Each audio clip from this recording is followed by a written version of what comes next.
Cabdi Ibrahim Cabdulle oo loo garan og yahay mujaahid la meerayso telefishinka bulsho kula hadlay magaalada Hargeysa ayaa markii ugu horeysay waxa uu ka hadlay caabuqa coronavirus oo muddooyinkii u dambeeyay si weyn ugu faafay guud ahaan dunida iyadoo Soomaaliland inta la og yahay haatan la xaqiijiyay in laga helay labadii kiis ee ugu horeeyay caabuqa coronavirus hadaba mujaahid Cabdi Ibrahim Cabdulle ayaa shacabka Soomaaliland iyo guud ahaan Soomaalida u diray fariin wacyigelin oo ku aadan amuurtaasi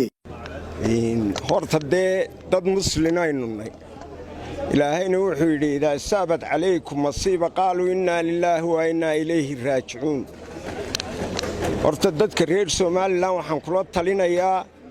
inay masaajidada galaan xagga ilaahay u noqdaan waa dambi ummadu gaadhay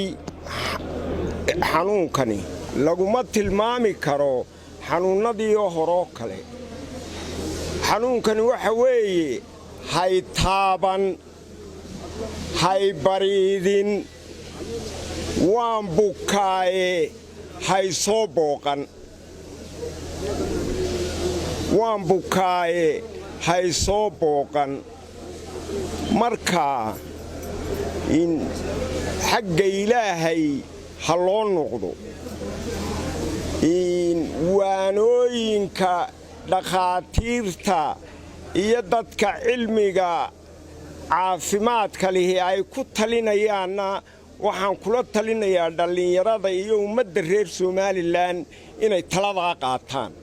geesta kale mujaahidku waxa uu ka hadlay arinta diyaaradda Ethiopian Airlines oo muddooyinkii u dambeeyay iyadoo hadalhayn badan ka dhalisay gudaha Soomaaliland taasi oo si joogto ah u timaada garoonka diyaaradaha Cigaal International Airport ee magaalada Hargeysa xilli ay Soomaaliland joojisay ama ay hakisay dhammaan duulimaadyada hawada sare arrimo la xiriira xakamaynta iyo ka hortagga caabuqa coronavirus diyaaraddan Ethiopian Airlines waxaan leeyahay nin baabari wuxuu ku maahmaahay hashumaankayga gadema mansaar bay liqday malaa diyaaraddan Ethiopiana malaa mansaar bay liqday naga joojinayay xanuunkii inta Yurub iyo China ka soo qaada Hargeysa dhex keenaysa gudidana waxaan ku dhaliilayaa xanuunkii oo diyaaraddii sidaymanayso oo geynaysa gurigii qofka guriga joog macnaheed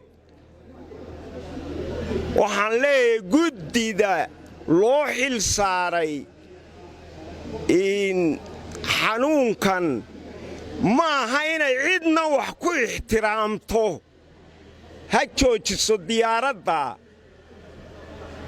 ha joojiso si degdegana wax uga qabato diyaaraddu ma morgankii faqashta hal la joojiyo diyaaradda laakiin maxaad ka wadaa mujaahid morgankii faqashta waxaan ku yidhiba hashumaankayga gadema mansaar bay liqday caalamka oo dhan diyaaradihii way joogsadeen diyaaraddan Itoobiya waxay u joogsan weyday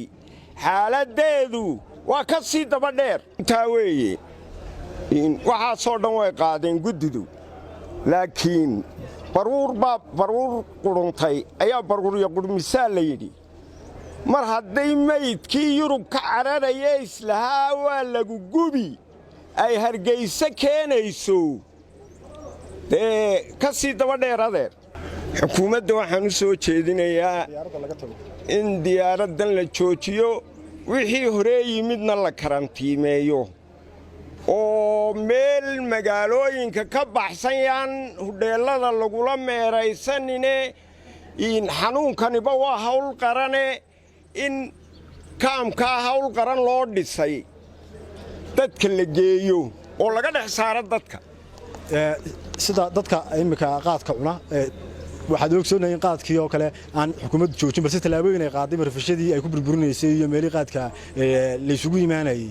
maxay tahay fariinta u dirayso dadka muqayyiliinta qaadka cuna waxaan u dirayaa kala durka xanuunkan kala yaac baa la yidhaahdee kala yaaca oo kala durka dad yow oo amarka qaata laydin faraayo dad dhan baa danahoodii iyo hawlahoodii uga soo amba baxay in ay idin tilmaamaan anigu waxaan leeyahay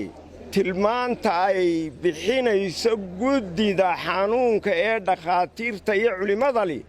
hal la raaco culimadana waxaan leeyahay diyaaradda ha la joojiyo. Cabdiqani Xuseen Abuukar, Cabdiqani Baylood, Bulsha TV, Hargeysa.